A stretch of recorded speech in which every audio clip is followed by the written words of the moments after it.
arrangement we're needing to do. Yeah. I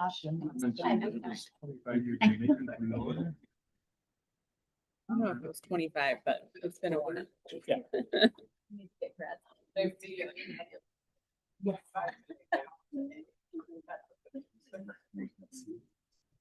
Yeah.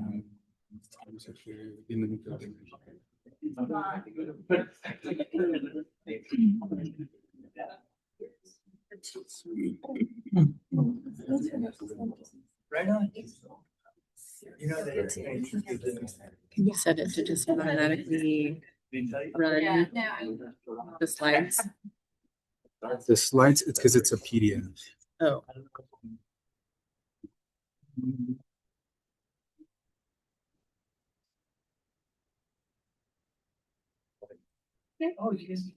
We're supposed to have access to these cameras up here. I told us that they weren't working at the time. Jorge's I thought he was Pokemon. the bringer of the mulch. Making sure everything's good.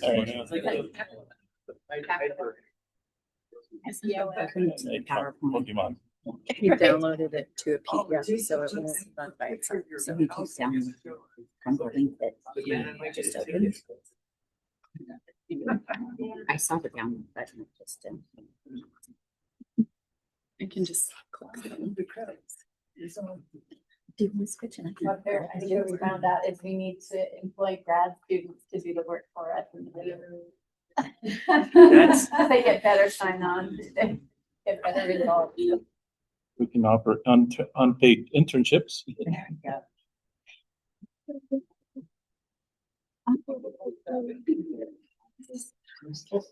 Well, the pre-duo program, that's here, they have a paid internship program that we've been getting from them. What about the people online? Is anybody? Oh, are they going to be over here? Okay, I'll do it. Unknown. Should the rest of us, should pass it, or should the rest of us just find out? Well, I think so. I think so.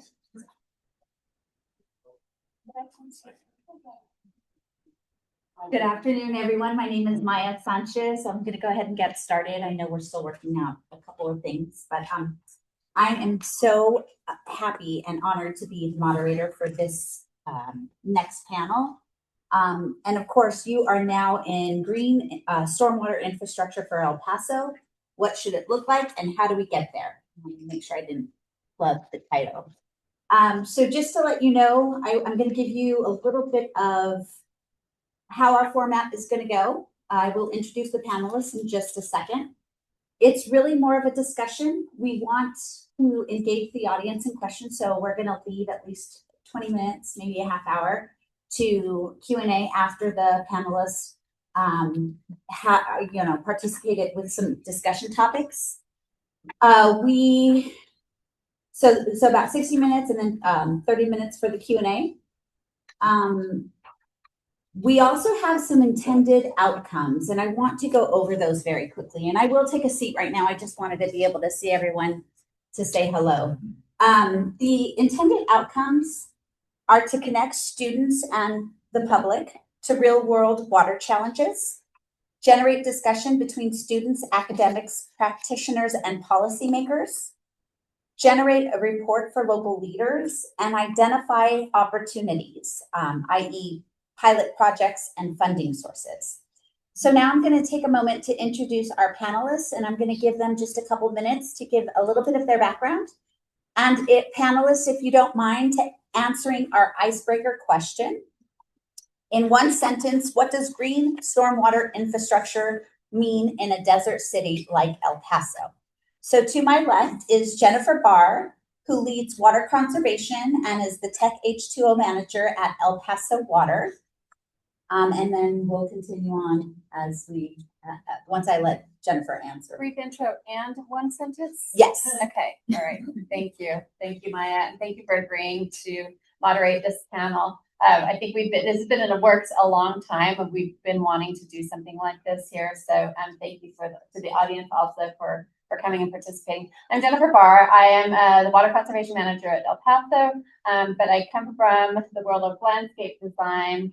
I'm a landscape architect and had a company, still have a company called Desert Elements Landscape. So my entry into this is channeling water, slowing water for the benefit of plants, right? And then for the larger benefit of, cooling your home, cooling your yard, engaging people in outdoor activities, and increasing, biomass, just all of the other, kind of tangentials that go along with it. So what does green stormwater mean to me?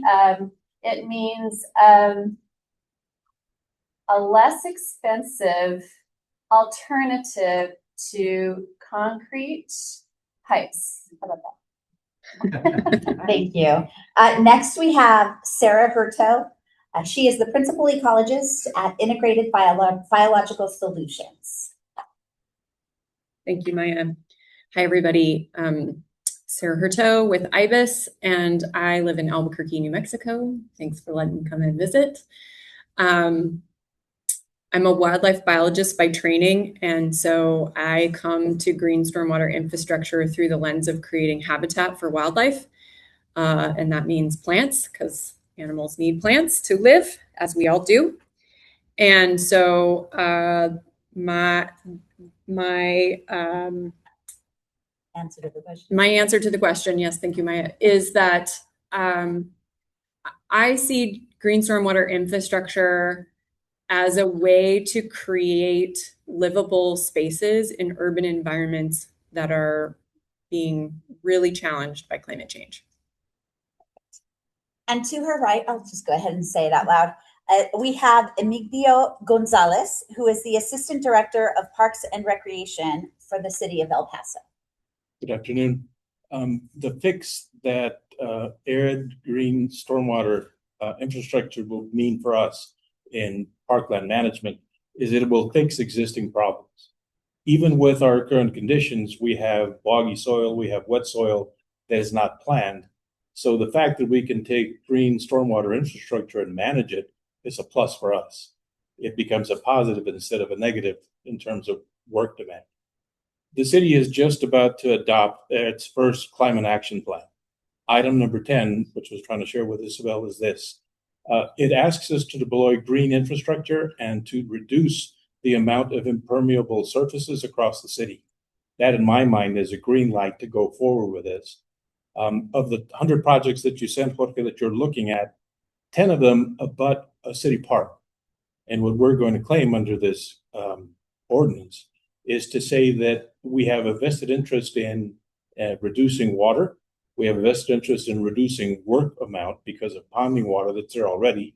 So Jorge and I can team up on making those 10 instances happen because they're going to happen in part on dedicated parkland. And we can hold dedicated parkland apart and above from residential and from commercial land in the city. Secondly, the other thing that we can do by taking that type of work on, those of you that may know Eastwood Park, we have a dead pool pond there that is fueled by residential water runoff that's not designed to do that. There's a 20 horsepower pump at the base that should be a catch basin that we're going to repurpose and actually turn into irrigation water in a standalone irrigation system. And that is simply going back to original design to look at it not as deferred maintenance, but actually look at it as a positive impact on the amount of water we use and the amount of nuisance we create with standing stagnant water. So for us, it is really an ability to improve conditions by not allowing conditions to continue as is. Thanks. Next, we have Jorge Castillo, who is the Open Space, Trails, and Parks Coordinator for the City of El Paso. Thank you, Maya. And the shout out that EG gave to Jorge is Jorge Lopez, our companion from El Paso Water. Jorge Castillo, I've been with in this position on and off. The interesting thing was that I was furloughed during COVID period. And so I had to, I was forced to travel to a couple of other places to work. That included San Marcos, and it also included Tucson, Arizona for a couple of years. So I was able to see different aspects of implementation of green stormwater infrastructure at all different levels. So that was kind of eye-opening. And right now, I kind of, even though it's not really related to my title, I'm kind of like one of the internal evangelists, I guess, if you will, trying to promote. He carries the placards. Trying to promote green stormwater infrastructure outside of policy and politics, because there are two different trajectories. And so I would say for GSI, I would say, to me, it's a manifestation of keen awareness and practical solutions of being able to harness stormwater at all levels. Well said. And then last but not least, we have Mike Gaglio, who is a biologist and the managing member at High Desert Native Plants, LLC, amongst other things. Thank you, Maya.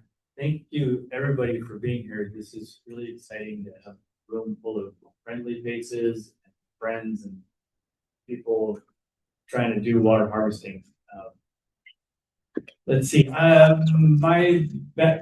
Most of you know me. I'm a rainwater harvester. That's what I do. I do rainwater harvesting. I'm a contractor. We do landscaping, green stormwater infrastructure installations, and we one of my sort of taglines, if you will, is that we connect water to plants to build habitat.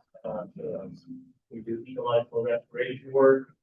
So we do landscaping in your front courtyard, bring a little rainwater off the roof, but we also do huge landscape scale restoration projects where we do water harvesting out in the middle of places in the green stormwater infrastructure to me means tree-lined, shaded, cool streets that maybe with trees that might produce food that's free, fruit, and the reduction of nuisance flooding, all at a very little cost. And I think that it's very important that we move from the perspective of needing, what I think is that it's the responsibility of those of us in this room to show the people what rainwater harvesting looks like. And rather than waiting for them to come around and adopt it, we show them what a benefit it can be by putting it into our projects. So Thank you. All right, as we get into our discussion topics, I do want to make note that we do have a presentation. Now that we've gotten the panelists' definition of green stormwater infrastructure, it's going to show some examples, but it's not going to be a traditional presentation where we'll be going slide through slide. So it'll just be scrolling in the background. As we go into the discussion topics, I am not going to require every single panelist to answer every single question. They can come upon them as they feel comfortable. I do ask the panelists to be mindful of time so that everyone does have some time to share their thoughts. So moving on, we will go into our first discussion topic. And you kind of covered them, so I don't expect us to spend a lot of time on this, but what are the benefits and co-benefits of green infrastructure? Whoever would like to take on that first discussion topic. I mean, I think the Isabel in her last presentation demonstrated, especially for smaller floods, it's less flooding of yards, less as you saw trash cans at a single location in Northeast El Paso. It's less cost to stormwater infrastructure, potentially less cost to homeowners, and that's kind of maybe the main items of interest for coming from perspective of El Paso Water. But then there are all the tangential benefits that we mentioned before. When you're holding water on site, when you're slowing water down, when you're allowing it to infiltrate into your soils, you're getting really some great benefits to especially your trees, your large shrubs, any other landscape on your property. And as we know in El Paso, it may be hard to have a landscape that doesn't have any supplemental irrigation. But even if you're, if you're on a regular irrigation system, but these trees are getting those large flooding events, they're getting inundated every once in a while, that really improves the overall health of the tree and increases the size, the mass of the tree, as we've seen in, one study after another. Thank you. So I'll add two other things to what Jennifer just said, and that is, one is about human health. So what we know from 40 years of research is that humans need nearby nature. And we do better when we have nature in our lives. And it could be a potted plant on a balcony, and it could be a wild vista, and anything in between. But we know from the research that human health is improved by having walkability, access to nature, views of nature, improved test scores and learning for children, improved health recovery after surgeries or illnesses. And the list goes on and on and on. And so there's a huge amount of human health benefit that we gain by just having nature nearby. We also get a large payback in our great infrastructure by having green stormwater infrastructure as a collaborator to the great infrastructure. And so this comes in the form of longer lifespans for roadways because they don't deteriorate as quickly from being flooded regularly. And increased bridges and roadway lifespans because we're not having as much erosion around these concrete infrastructure. So that's two items that I just want to add to the benefits list that are really important. There's a whole lot more benefits, which is why they call them a co-benefits list, because there's probably hundreds of these things that we could list. But the big categories, is sort of human health, infrastructure, environmental health, water quality. Oh. Another one that's top of the list is reduce. So in conjunction with reducing flooding, if we put that water into the soil, it's available to the plants to grow the plants. And we can store more water in soil than we can pretty much anywhere else.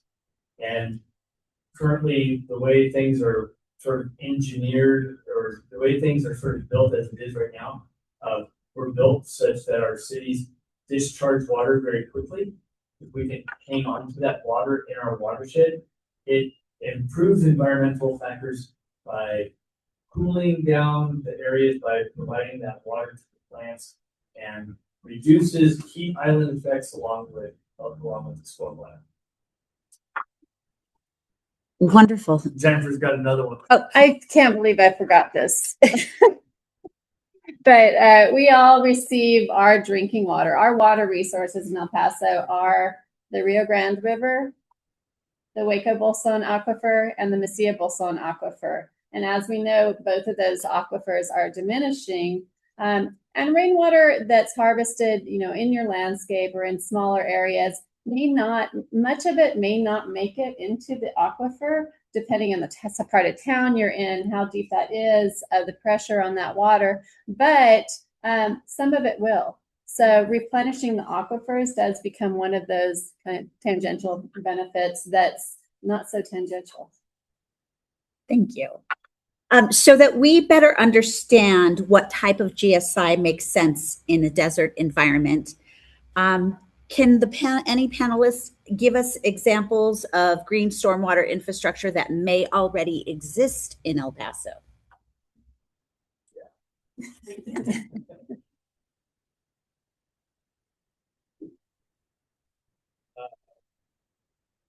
I built lots of green infrastructure projects around town, and So we've got a couple of curb cuts around town at, I'm at Keystone Heritage Park. My office is at the town garden, Keystone Heritage Park. And we've got a small curb cut on a tiny little street right next to our mailbox that man right there helped build with a sledgehammer. And we have 6 desert willow trees that we planted in that parkway that we never irrigate. And it's a tiny little street, like not even the length of this room. And it gets enough water to irrigate those trees. Now, they're not growing real fast. That's okay though. They're surviving. But one of the projects that a lot of people are familiar with also is Country Club Road, where Mesa crosses Doniphan and becomes Country Club Road. There are curb cuts all the way down the street there that take water into those parkway trees. Really nice example. And then I'll let Jorge and EG talk about some of their projects, because we've got a couple of parks in town that have some really nice green infrastructure projects. Thank you, Mike. So we did a grant funded project, kind of demonstration project along Playa Drain. I don't know if maybe you've been on Playa Drain. It's in front of Hidden Valley Park. So there was an area there that was just getting quite a bit of stormwater runoff just from the street, and the only benefit from it were the beautiful 4 feet tall El Paso weeds that we would get out. And it would look nice for a week or two. They'd say, "Oh wait, that's weeds." And so then we actually redid that through a grant program that was National Parks Recreation Association, and it actually included workshops that included hands-on training, and to this day and a lot of mulch. So we took out a lot of the regular plant, the bad material, and we put a couple of more preparations for some increased stormwater flow, and so that's one of our key projects. They are plants, they're just unwelcome plants. Their future mulch. And some of them are actually pretty pretty. One's a flower, give them a chance, talk to them, it'll work out for you. Do any of you know Modesto Gomez Park on the south side by Delta? You would, you've been there. The subsidence there, because it's built on top of the decommissioned landfill, is significant, down to offsets of 2 and 3 feet, some areas. 2 and 3 feet soils create water retention. There's one section of that park, and we're still trying to rebuild it, that has the lone surviving trees in that section of the park because of the swale. So when we go in to say, I would like to do a water detention project at Modesto Gomez, the pattern's already there. The watermark's already there, and more importantly, the trees are acting as a marker. So if we just take advantage of what's there already, it's less of a sell. Thank you. So one question that I think is going to be pertinent to both public entities and private residents or businesses for that matter is, what resources do we have available to help us implement GSI here in our region? I'll give the obvious one that I mentioned in the last talk, but we do have at El Paso Water a rebate. So if you're an El Paso Water customer, we will put $1 back onto your bill for every 1 gallon of rainwater that you retain actively. So if you purchase a 100-gallon cistern or a barrel, $100 will go back onto your bill. So that's one element.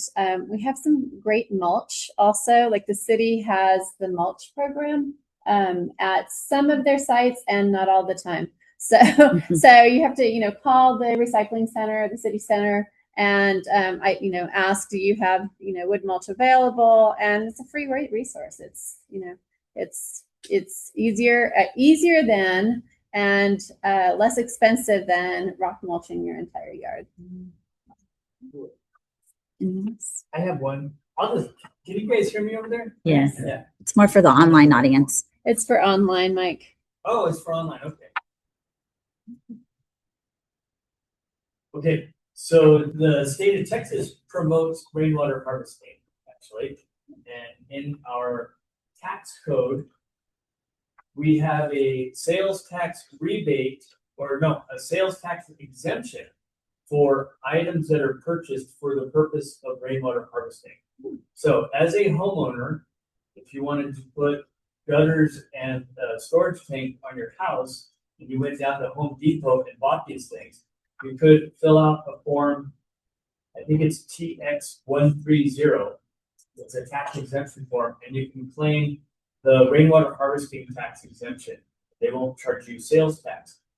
Sales tax is significant on a $1,000 rainwater harvesting cistern. That's a chunk of money. So first off, Jen will give you back the price for the tank, and the state won't charge you tax for it. So that's one little financial benefit there.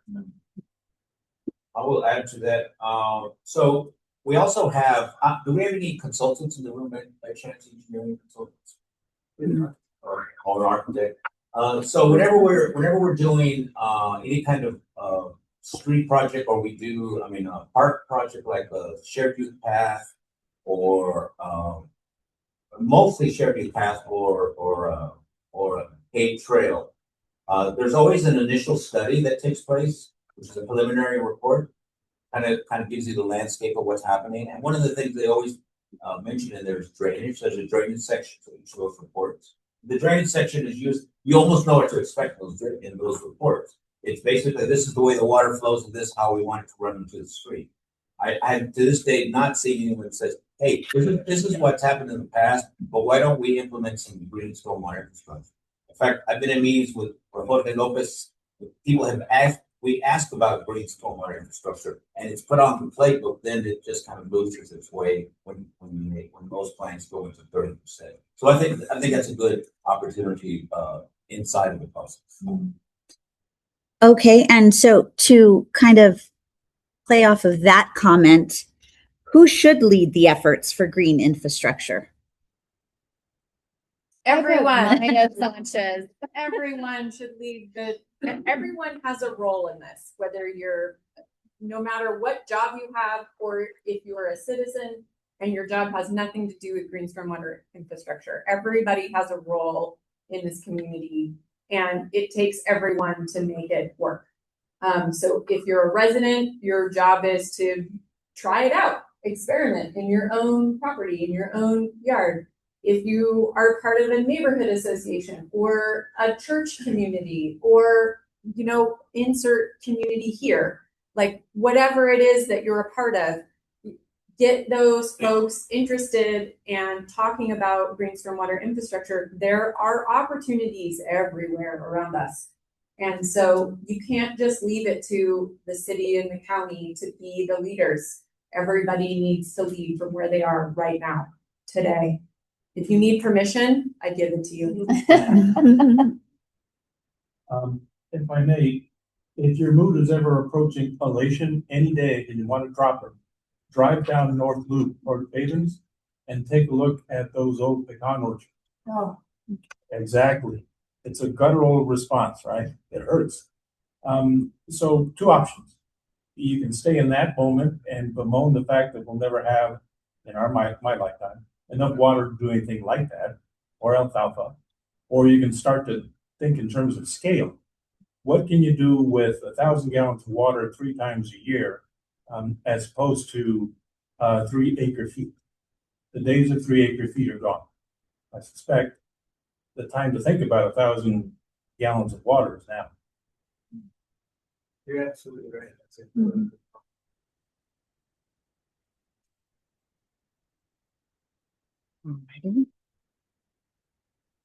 I do think it is, many of us can affect our own institutions. So one of the examples of green stormwater infrastructure, and maybe we shouldn't just always call it that, because it's not a very approachable word necessarily. It sounds a little technical. It doesn't sound like I could do it at my house, but is UTEP. UTEP is a great example. Much of the campus is a great example of this. But we can all affect our own institutions. So, for example, at El Paso Water, we don't have a policy for our like a landscape policy for new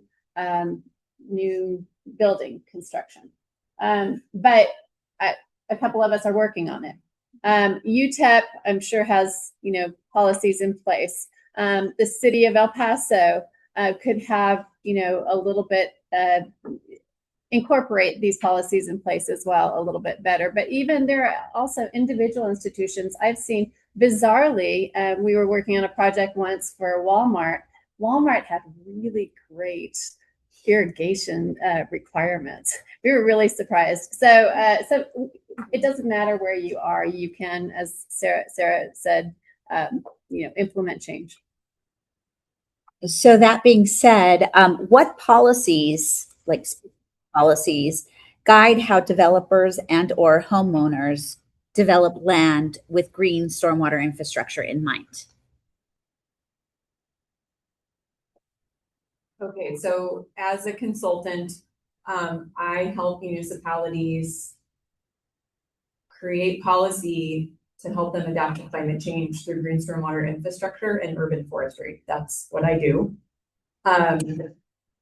And I have been working with the city of Albuquerque for like 10 years. And through that time, we have created a complete streets ordinance that requires green stormwater infrastructure in any road right-of-way or median landscape to harvest water off of roadways. We have a brand new curb cut policy that just went in last summer. In fact, Mike installed the very first curb cut. He drove up and did it in Albuquerque. Really curb cord, because that's Yeah, he's committed. So these are the kinds of policies that need to be in place. And what I've learned over the last decade of working in Albuquerque with GSI is that you need both carrots and sticks, but the sticks work better than the carrots. And so, we need those incentives to help the residential community, but it's the regulatory guidance and the policies there in the design process manuals, in the standard details and designs, in the curb cut policies and streets ordinances, in vegetation and landscaping ordinances, making sure that your landscape does not look like this and instead looks like this to capture that water. Those are the policies that are needed to make this an everyday practice. And you can do it. So Ed, I'm a rainwater harvesting contractor, and I'm talking about this to people all the time. And people always ask, is this legal? And man, that's a tricky question sometimes, because I'm out there showing pictures of all of these curb cuts that I've got. And Brad Lancaster is the guy that wrote the book on rainwater harvesting for drylands and beyond. And he's the guy who's kind of really pioneered a lot of this stuff in Tucson. And he coined a really good term for it, which is pre-legal, without going to these curb cuts in a pre-legal way. And it's an interesting play on words. But as we found, like when we were working on the project with Jorge, our team was out there building a basin in a parkway on the El Paso city streets, and somebody from the streets department came by and said, "What are y'all doing?" And I thought, well, that's a rhetorical question. We're getting ready to harvest some rainwater here. And he said, well, you have to stop because you don't have a permit. And I said, well, where's the permit for rainwater harvesting? And one of the reasons why I've never gone to get a permit for rainwater harvesting is because there is no curb cut permit for rainwater harvesting. In El Paso, currently, the way the rules work in El Paso is you apply for a permit. Now, there's some people in this room that might correct me. I look forward to that. But my experience is that if you go ask for a permit for a curb cut, you'll fail inspection if you have a rainwater harvesting basin on the other side of it, because the curb cut permit requires that you have like a 20-foot apron or concrete apron for a driveway. But what we found was there's a workaround, and it's called a pavement cut permit. Okay, that's cool. We'll cut pavement too. Well, fine. So we worked through the process. It actually turns out it's fairly inexpensive. We have to go through the traffic control company in town in order to get a traffic control permit to be able to do the work, make the pavement cut, which I think is a little bit unnecessary. So I think that that's a process that could be streamlined in the permitting process for getting a residential rainwater harvesting curb cut. So that's. You added to it for sure. My one thing. So Sarah mentioned landscape ordinances, and the city of El Paso's landscape ordinance. After many years of work on this ordinance, it is going to come up, I believe, before council next month. But I heard this morning that there's going to be a meeting on Texas Street. I can't remember which building, on Thursday afternoon. Look it up because I don't really have a lot of information on it.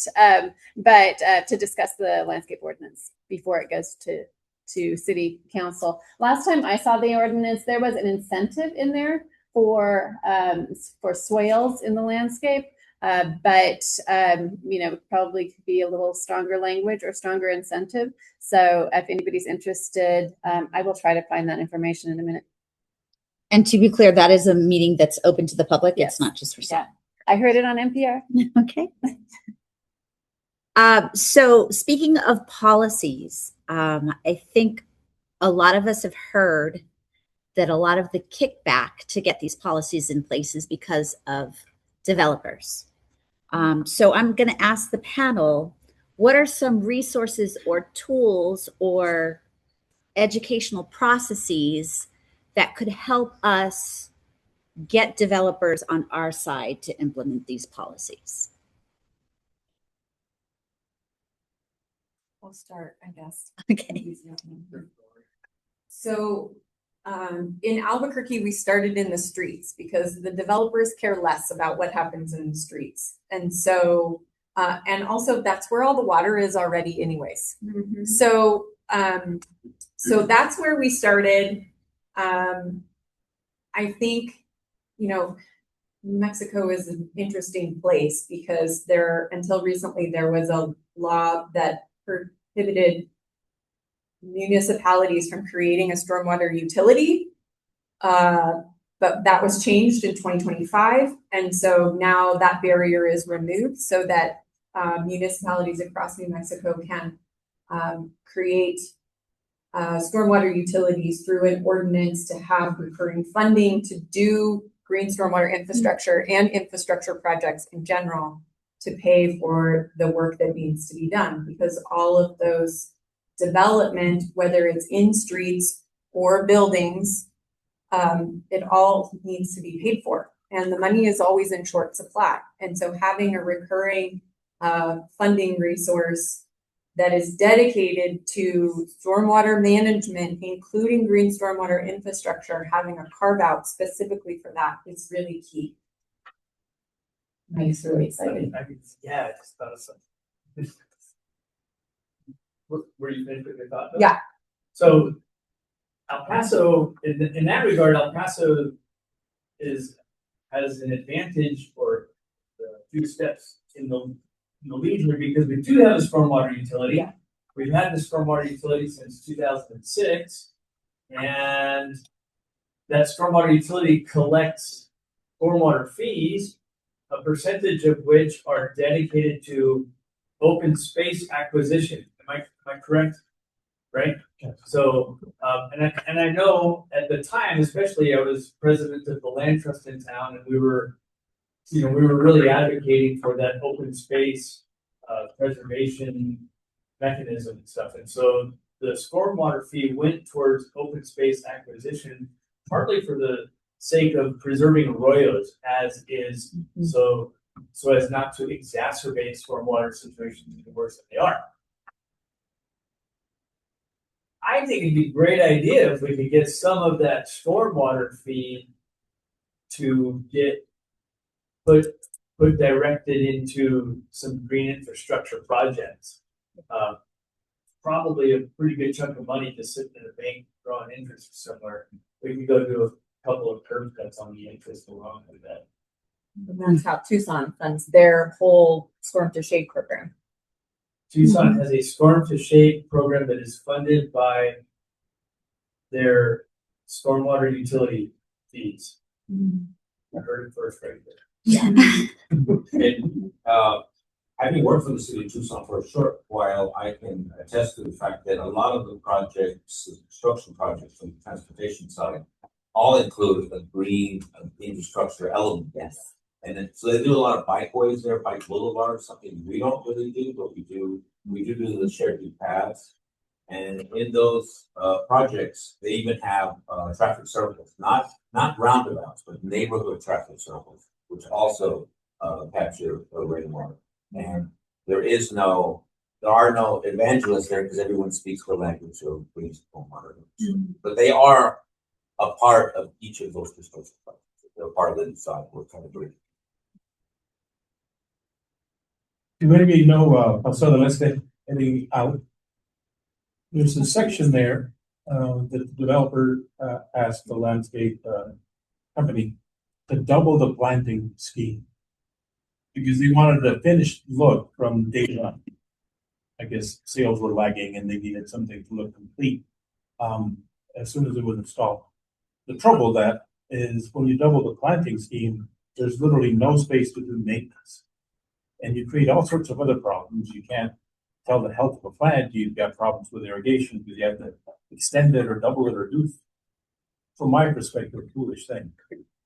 Part of what we need, I think, from an ordinance is to say, not that we set a minimum for plant cover, but we set the standard for what's acceptable and sustainable. That's a different game. And I think if we're clear about that, then we avoid things like cookie cutter plans that take one planting scheme and just spread it across a whole subdivision that is unsustainable and expensive.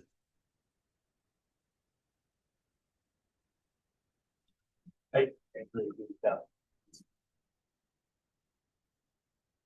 So shifting gears a little bit, it was mentioned earlier, but I'd like to expand on this idea.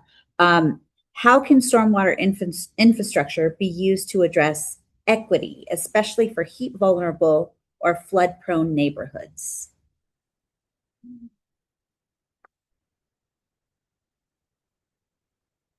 The Parks and Recreation Department works with 915 tree keepers to address low tree equity scores by census block to figure out where they can take their resources and plant trees, either in parks, which we're able to help, but also in private right of ways. Initially, I suspected it was a harder sell than it is now. We had originally had projects where putting down 10 trees was a challenge because of the issues that Jorge mentioned, for example. We're now seeing a slight uptake by probably a multiple of 5 trees at a time, which is a small victory. But now we are through with a planting on a residential street where the owner takes ownership of that tree that we donate, or that 915 tree keepers donate. And then we get follow-up requests for, can you do it nicely? I think part of the process is to just show some success on a small scale that Isabel's point earlier. And I think success will breed success on a sort of a retail level.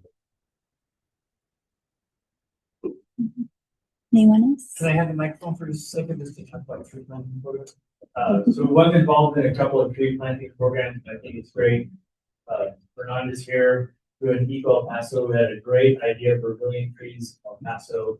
I think it's fabulous. We all want more trees.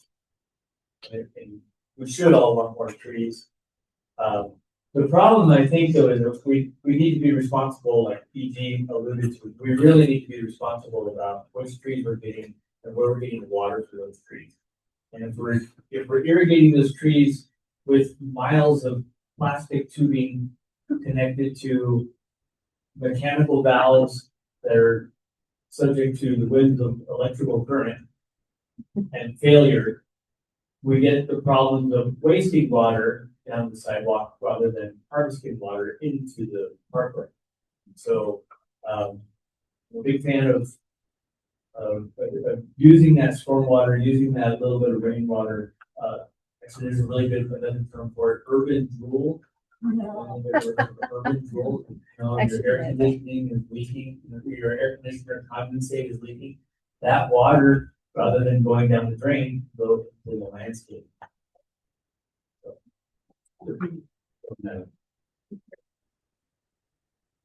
We talk about tree canopy as a measure of success.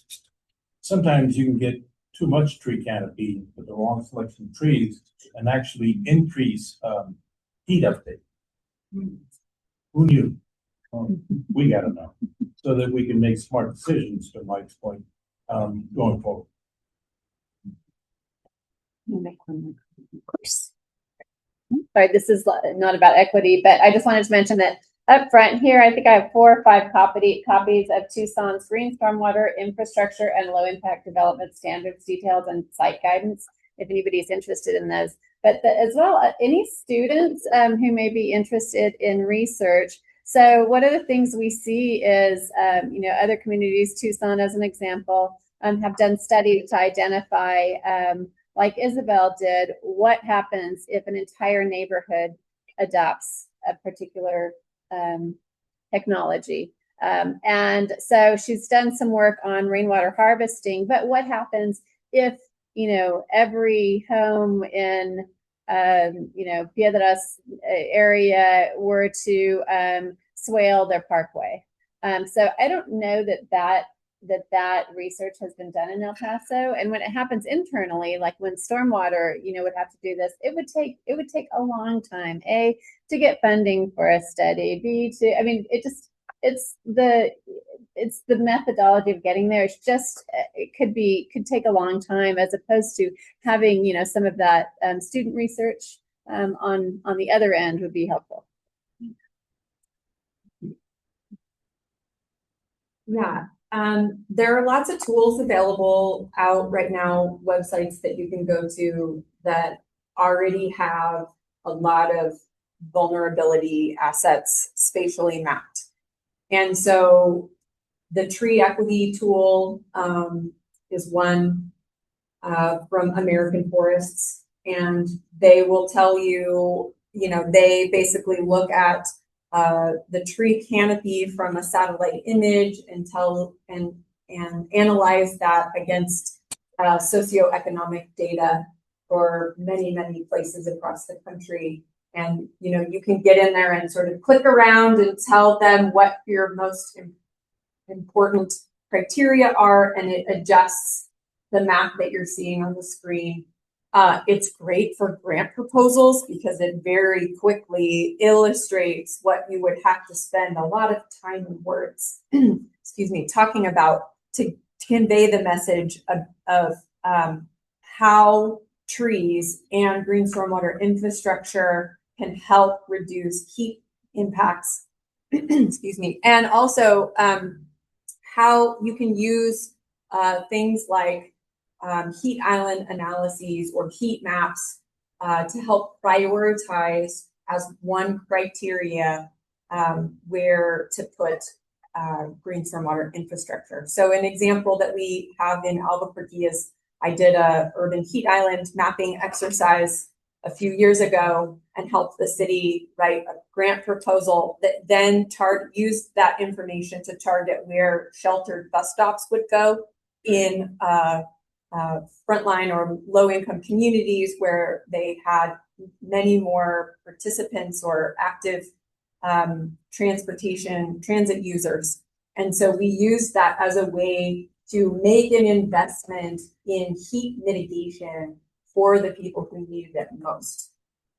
So that's one aspect of where, that was sheltered bus stops, but it could also be trees and green stormwater infrastructure as well. So that's how I have personally used those kinds of data to make decisions and priorities about where to plant trees, where to put TSI, where to put infrastructure investment to reduce impacts to human health.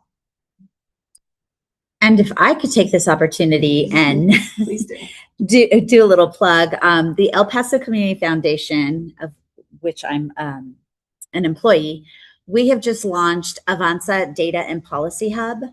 And so they are working on gathering data, like Sarah just mentioned, to affect policy, to affect change, to provide data for organizations that are looking at going after grants, that would help support this type of work. So just putting it out there, look into Avanza. They put on a lot of community events as well. So a lot of this information and these tools and opportunities are very well known to those of us in our area that are interested in this topic, of which I suspect there are many in this room.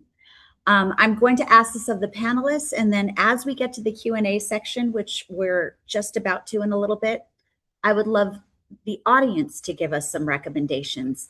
How do you educate the average El Pasoan or businesses who don't have an interest in this type of policy and infrastructure work? What are some successful tools that you've seen in your work that have been able to reach the average people who are out there that aren't, clawing at gathering this information? Anyone on the panel?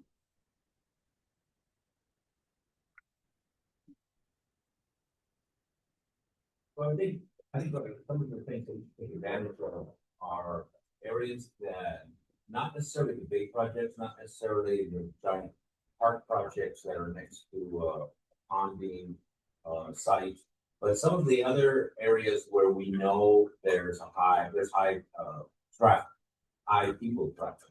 For example, all of our libraries, most of our libraries you go to, you'll see there's in the design that it was designed to capture roof runoff from the roof, and there's some nice brass spouts at the end, but they go into the basic.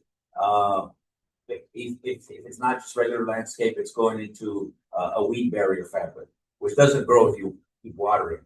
And so, but you're walking through that all the time, and so everyone that goes to a library is walking through that and says, "What is that?" And just, is that as good as it gets in Paso? And so, if you start to do minor things like that, then you can actually have like some more information inside the library itself, and start to take advantage of those areas. I think it's a good place to start. But then you'll see that, and then you'll get, hey, what is this? And then you could have like another workshop and just start to educate people. On Playa Drain and Valley, we do have a couple of pedestal information boards there that actually go over what is green stormwater infrastructure. So the more projects put out in the public sphere, we can do more of that. So that's what. Yeah, I totally agree, Jorge. And I'm a firm believer in the notion that every landscape space in the public realm is an opportunity for green stormwater infrastructure. And you'll notice this the next time you go to the grocery store after a rain and there's gravel that is spilled out of the parkway or the median. You say, oh, well, that would have been an opportunity to actually irrigate that tree there, but has just been designed a little bit differently. And so I think that one great way to educate people is to just put it in the spaces that they are in all the time. And so the university is a really good example. UTEP is a shining example of that. Beautifully done landscaping that was designed by a world-class landscape architect who knows a lot about green stormwater. I actually walked around UTEP though, and I have some suggestions for improving the water harvesting capacity of some of the things out there, but it's really good. And so the students at UTEP are, whether or not they know it or not, they're walking around they're walking around a facility that is teaching them that this is what a passive rainwater harvesting landscape in the desert could and should look like. And I think that should happen at the pre-kindergarten, elementary school, daycare center, and all the way up. Yeah, I would agree. The schools are a very good example. The one thing I would like to say before I pass the mic on is that you can also become an evangelist yourself. So whenever you see these dead spots where it is again just the landscape rock that has just been there for 6 years, and then the landscape fabric, take a picture of it, send it to an elected official, and say, "Hey, what is this?" And they go, "Oh, do you want me to landscape it?" "No, we want you to do something different." So start spreading the word. I agree with what you guys both just said, and I think my addition is and a sign. And so these are the signs that we just created in Albuquerque that haven't even been produced yet, that are about to roll out to put on every green stormwater infrastructure feature in Albuquerque.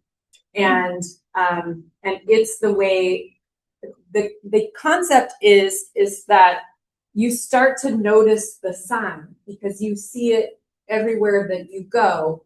And then it becomes part of the public consciousness of like, this is what rainwater harvesting looks like. And you start to recognize it. And if you didn't know what it was, then it gives you an opportunity to start asking questions. And then you can get to a sign like this, which we just put in a neighborhood. And it talks about the benefits and what GSI is and how it works and why you should care. And that is the education that's happening at a neighborhood scale. It's at this site. So this is the pre-picture in a neighborhood, and the city councilor asked me to fix it. And so we did a design and we installed this in December, and then got a snowstorm right after that, and it looks gorgeous. There's little teeny tiny baby plants in there, but we literally just installed this 3 months ago. So it's a brand new project that just got installed. So, and that sign, the picture of the sign is right next to those rocks. So there's a place for people to sit and come and congregate. I host meetings on this site almost weekly now, to bring people here to show them what green stormwater infrastructure is and looks like and how the community is engaged. We've had significant community outreach and engagement. They helped with the design. We met their needs. They're going to help us take care of it. And we're training them on doing the maintenance on this. And so they are really involved. And they're teaching their neighbors about GSI, and that word of mouth is priceless. Like, I cannot reach everybody. I try, but like the impact happens one-on-one. And man, there's a lot of people in this world, and I can't talk to them all. And Mike either. So speaking of kind of doing that outreach, for people in the room, and I think also for those of us who would like to learn from other places, what type of organizations exist here locally or that you have seen in the work that you've done to help champion green stormwater infrastructure within community? A Paso Community Foundation. Well, thank you. Yeah. One of my favorites is Watershed Management Group, based in Tucson. I've been there. I've taken the certified water harvesting class. They are a nonprofit that is an example of how to build GSI programs at a residential scale to influence public policy. We are replicating that in a lot of different ways, but tailoring it to Albuquerque, and I'm working in 7 other cities in New Mexico. So, yeah, there are a lot of examples across the West where people are taking the concept of green stormwater infrastructure that usually comes from more music environments, the Pacific Northwest and the Mid-Atlantic, and adapting it to our arid and semi-arid environments. And they're really successful. And so there's just so many ways to do this. I think I want to make sure that people don't get stuck in the idea that it's only one thing. This is like a whole toolbox that you can use depending on what the context of your site is, what your constraints are, what your goals are, all kinds of things that you can use to explore. And there's lots and lots and lots of examples. I have a thing, Michelle. Yeah. There's a fellow, the city of San Elizario hired a sustainability guy. His name is Lorenzo Revano. Levano. And that guy's changing the city of San Eli one drop at a time. He's doing great work.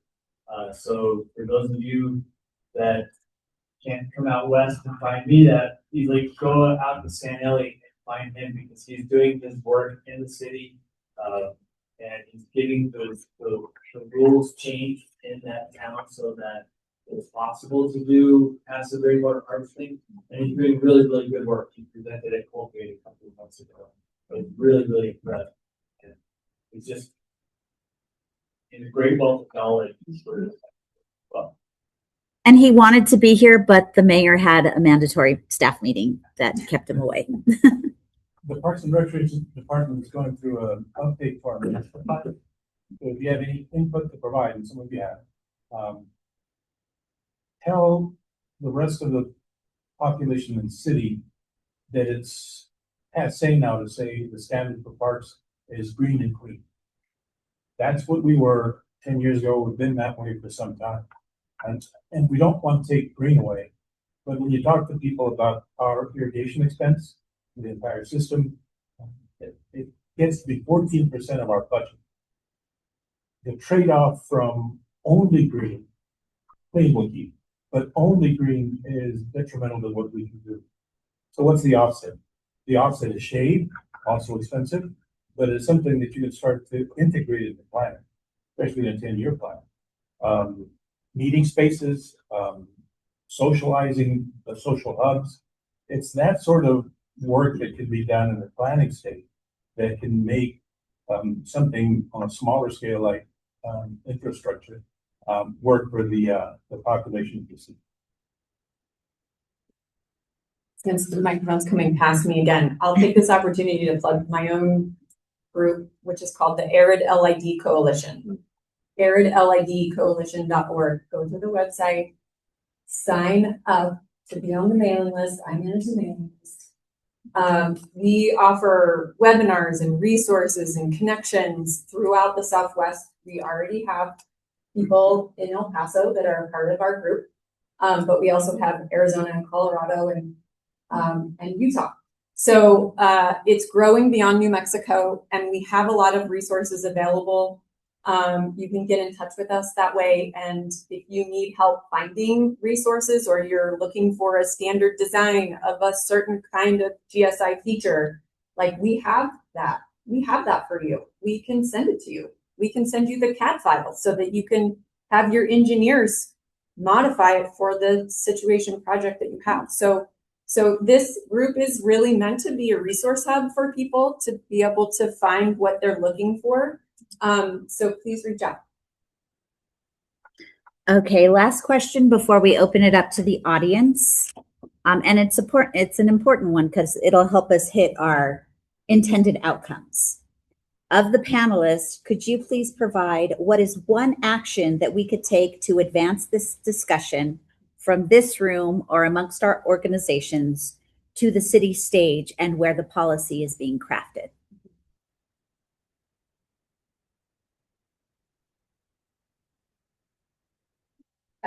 So I'll speak to something that we had already kind of talked about within our small group with the El Paso Community Foundation, and that is documenting our existing sites, shouting out, signing or providing signage and recognition of existing sites. I think those were the first two, and then the campaign, I think, begins, and then everything beyond that is kind of publicizing. I won't speak to policies because I think somebody else will. I think you really need a curb cut policy, like immediately. And I've written one, so I can help you. In simple copy. Done. Okay, we've got 10 sites in common. 10 sites at the beginning, 10% of your load, right? Then it's easy for me to commit to it because it involves parkland. But maybe that's the model that we'll move forward. Simple collaboration, quick success, low hanging fruit. I would say that I'm not as upbeat on the policy side as my colleagues are, because I don't think we're a long ways from a good policy that'll work out. So in the meantime, start spreading the word, be an evangelist, wherever you can, mention green stormwater infrastructure examples, and then just let it trickle up. Yes, I would say go talk to your city councilor first and address the city council meetings. There are a few folks in city council that know about this work, that are familiar with the strategies. And if we can talk to them and continue to educate them so that they push the policies in the right direction, that's one great way to go. For the folks in the county, also the county commissioners, there are several county commissioners who are really that want to be champions of this kind of work. So it's drawing on an example that I know about. If the mayor comes and knocks on your door and says, "Hey, I'm up for re-election. What's important to you?" Tell them, "Hey, green infrastructure is important to me." Yes. Because that's actually how it happened in Albuquerque. That exact process. Yeah. But behind that moment when the mayor knocked on Megan's door was 10 years or more of meetings like this, people doing pre-legal work, people making signs and trying to do the right thing. So that's what we're doing.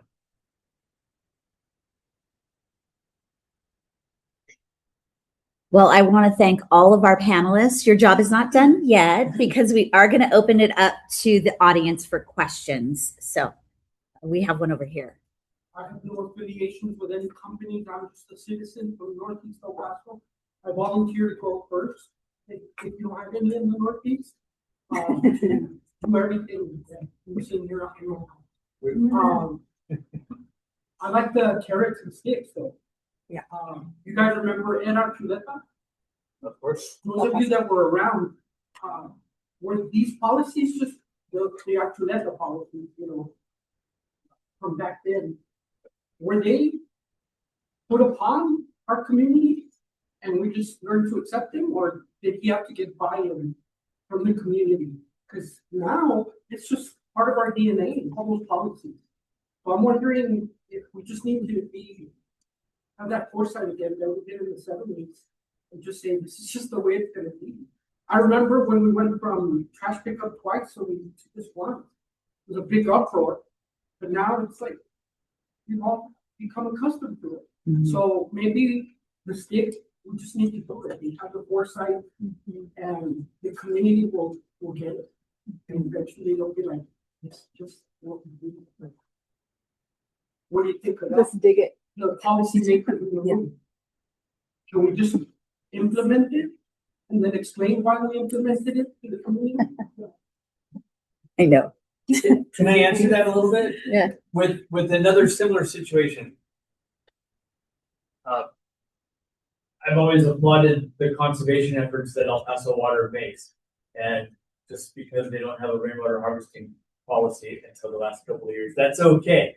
They did a lot of great stuff because, as you mentioned, years ago, the standard posh thing, the stylish thing to do was to have a super great grass green lawn in your front yard, and every front yard had that.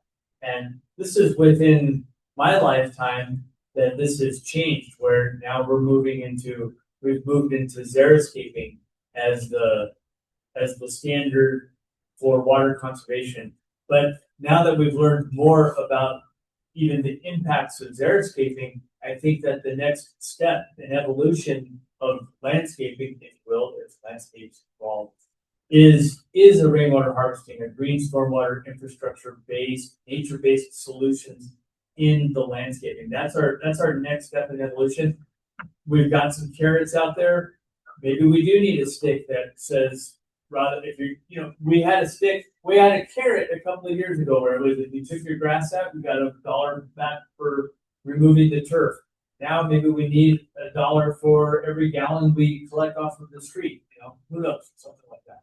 But I think that stuff is coming. Yeah, 'cause they even put in plumbing That's right. stuff. That's Yeah, we do gray water, code now. laundry to landscape. Right. Yeah, sometimes I think it's just looking for those kinds of champions.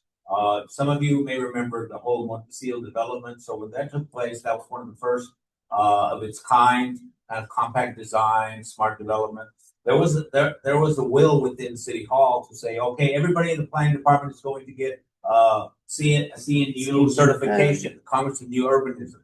So when they give you a card from the city of El Paso, you'll see their card and go, what is the CNU? They were a part of that group where everybody had to go through the training. So we can only hope that somebody would be able to have that same kind of vision and say, let's get GSI certified for local. There's some questions over here. So I think all of the green storm infrastructure is really great, but I was curious as to what the considerations that goes into the types of plants that are planted in those areas in terms of like they're creating habitat, but as any consideration safety to the creation of habitat for invasive species, or in terms of just collecting the stormwater running over the streets, picking up potential heavy metals or hydrocarbons and putting it into those plants. Is there any consideration taken into the potential for plant accumulation of those or anything like that? Sarah, you or me? Yeah, I'll start here. This is the slide that I want to show you. So here's the thing of how GSI works. And so basically what you're doing, as Mike said earlier, is that wet soils, the plant associations that happen in GSI allow for a greater water holding capacity in soils because they have higher carbon. And so the idea is that plant association, there's a physical and chemical and biological process that happens to break down those pollutants that otherwise wouldn't happen. So if you look at your traditional storm drainage ponds, they usually have a disgusting bathtub ring in the bottom that is the heavy metals and tar and chemicals and pesticides and all of the bad stuff that is coming off of our roadways that's carried in stormwater.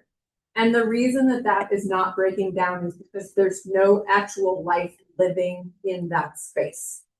And so we, by eliminating the native plants, because oftentimes those are weeded or scraped or poisoned, yes, herbicide, dramatic, yes, so much herbicide, that we are eliminating the possibility of the healthy soil microbiomes that break down those materials. And so bioaccumulation is a thing, right? But it's different when you have the right plants in place to help and the right microbes in place. So this is why healthy soils is a huge component of how you make GSI work. And so this is why you can't have just the SI part, you have to have the G. It's not, otherwise it doesn't work, right? And so the green part is critical to this. I can tell you that I lovingly refer to all of the certified arborists and plant experts in my life as tree nerds or plant nerds. And I have had hours and hours and hours of conversations with them talking about what are the right species of plants, In 2018, I developed a climate ready trees list that was expanded across the state of New Mexico, where we evaluated future climate conditions to look at the cold that they experience now and the heat of the future at the end of the century, and determining which species fit that narrow criteria for the 5 climate zones that we have in New Mexico.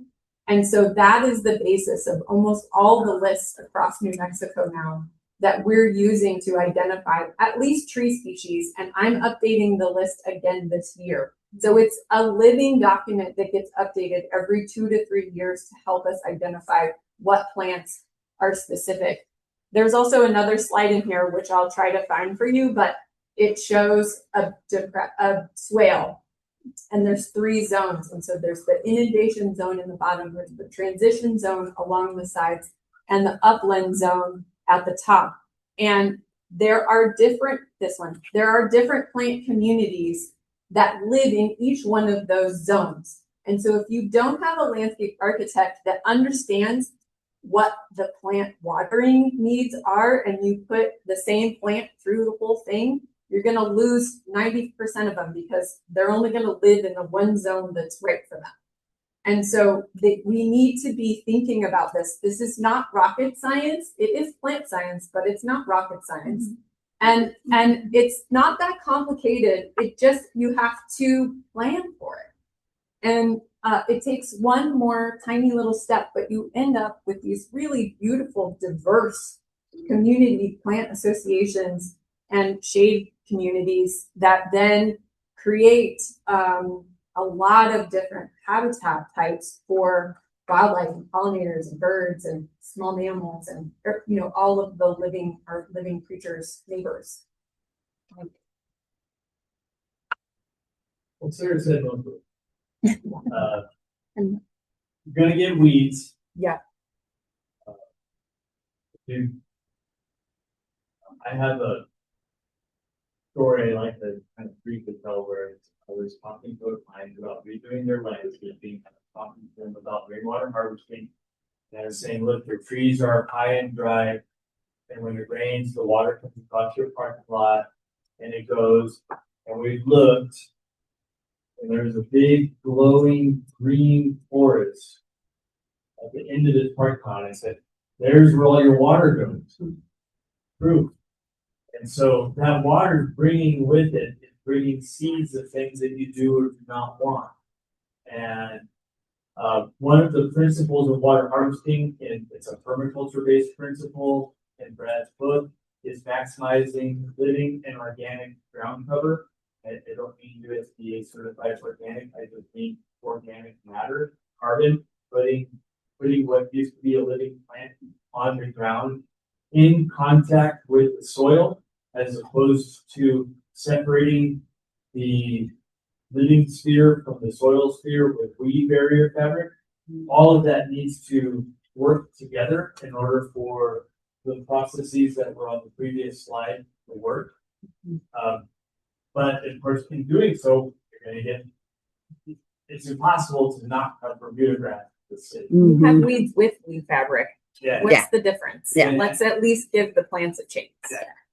So, yeah, that's my, Sarah just said what I always like to plug also. If we lay down weed barrier fabric, we are guaranteed, absolutely 100% to get weeds.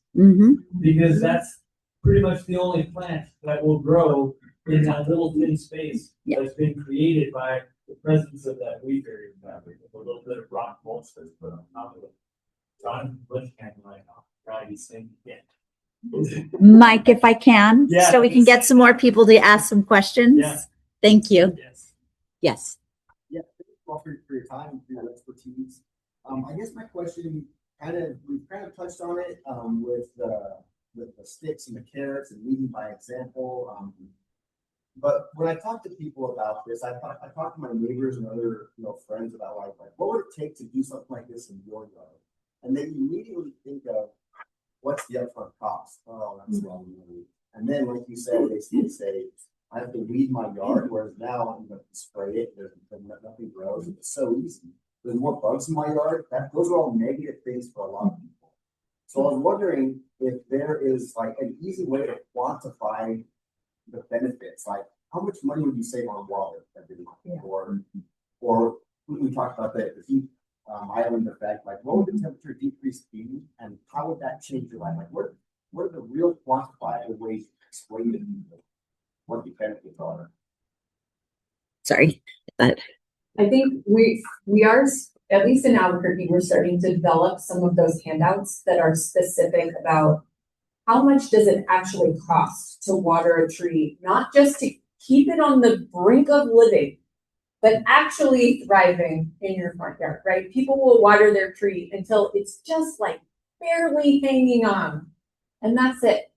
And so we are starting to develop those kinds of calculations for not only the total gallons per year that a mature tree takes to survive, but also the cost of that water in the local rate.